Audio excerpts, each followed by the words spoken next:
রোশনাই ধারাবাহিকে আমরা দেখেছিলাম নয়নতারার সাথে আরণ্যকের দেখা হয়েছিল বলে গরিমা সেই নিয়ে অশান্তি করছে, পরিবারের লোকজনকে জানিয়েছে। কেউই চায় না নয়নতারার সাথে আরণ্যক মেলামেশা করুক।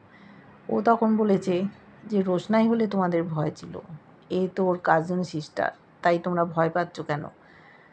আমার মনে একমাত্র রোশনাই আছে, তার জায়গা কেউ নিতে পারবে না। গরিমাকেও বলল তুমিও পারবে না। গরিমাও অবাক। দুজনের মধ্যে খুব অশান্তি হচ্ছে। গরিমা চায় না নয়নতারার সাথে আবার মেলামেশা করুক আরণ্যক, এই নিয়ে অনেক অশান্তি হবে। এদিকে বিবাহবার্ষিকী ওর মা বাবার, সকলে সেখানে উপস্থিত। নীলাব্জ বউয়ের হাত ধরে এসছে নিচে, সেখানে গরিমাও আছে, মা বাবাকে দেখে আপ্লুত। এসেছে মাধবীলতা, ছোটু, মিনি, লালন, পরিবারের প্রত্যেকটা লোক ওখানে উপস্থিত। সবাই অপেক্ষা করছে আর কে আসবে।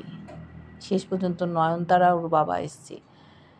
ওদের দেখে অনেকেই বিরক্ত, চায় না আরণ্যক নয়নতারাকে দেখতে। ওকে দেখলেই রোশনাইয়ের কথা মনে পড়ে। আজ নীলাব্জ সুরঙ্গমার মুখোশ টেনে ছিঁড়ে ফেলবে, কিভাবে বলবে দেখতে থাকবো। সেই জন্যেই এসছে রঞ্জন প্রসাদ আর রোশনাই।